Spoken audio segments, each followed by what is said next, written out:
All right, proof and perpendicular lines. Everyone remembers what it means if two lines are perpendicular. Cross at a 90 degrees. Yep. 90. Now, flow proof is one that we don't need to do. You guys put your iPads away.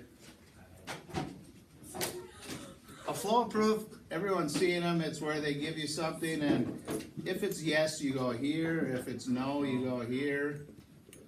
And then they just keep working their way down. We don't need to do the flow proof, so. All right, theorems. And again, these are really just common sense.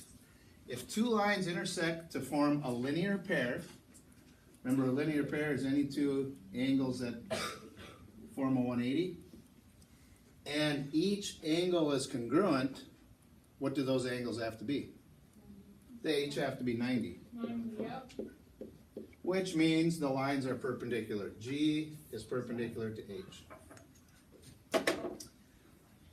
If two sides of adjacent acute angles are perpendicular, so this and this forms a 90, then these two angles, angle 1 and angle 2, what they add up to 90. Remember what that's called? So, Complementary. Complementary. Ah, nice. Dang it. If two lines form or are perpendicular, then what do you know about all four angles? They're 90.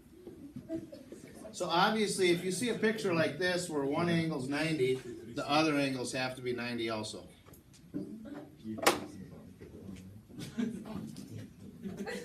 Okay. We don't need to do that proof. Here's an example of a flow proof. Ooh, I love it. Yeah, they're terrible. Here's an example of a paragraph proof. Who would want to sit and read that?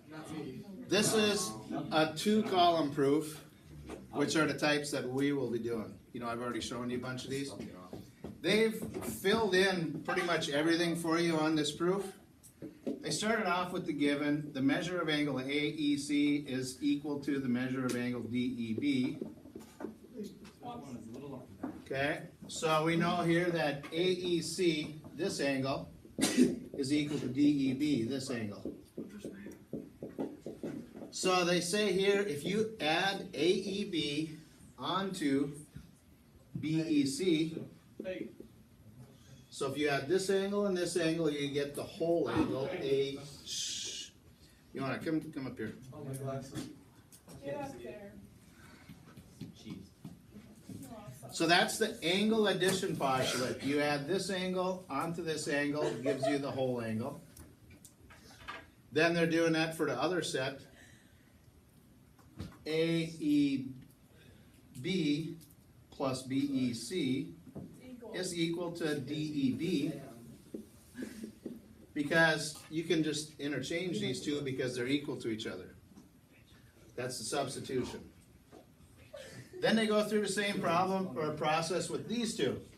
They're saying if you add this angle onto this angle, BEC, well, they did it backwards. They went BEC plus BEC gives you the whole angle, BED. Angle addition postulate. So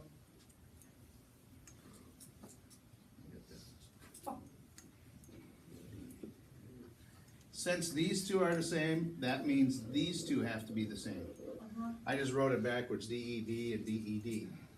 So then you can just write that, that's the transitive property. And then you can cancel off a BEC off each side and you're left with these two. That's what they were trying to prove.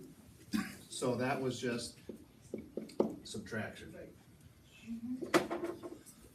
We won't ever have to do proofs this difficult. I mean, they're going to be a little easier than this. But I got to show you these because all these reasons are used in there, and the more you see them, the easier it'll be for you to remember them. What if people ever use your whole life? Proofs is just a way for you to learn how to solve problems. It's problem solving.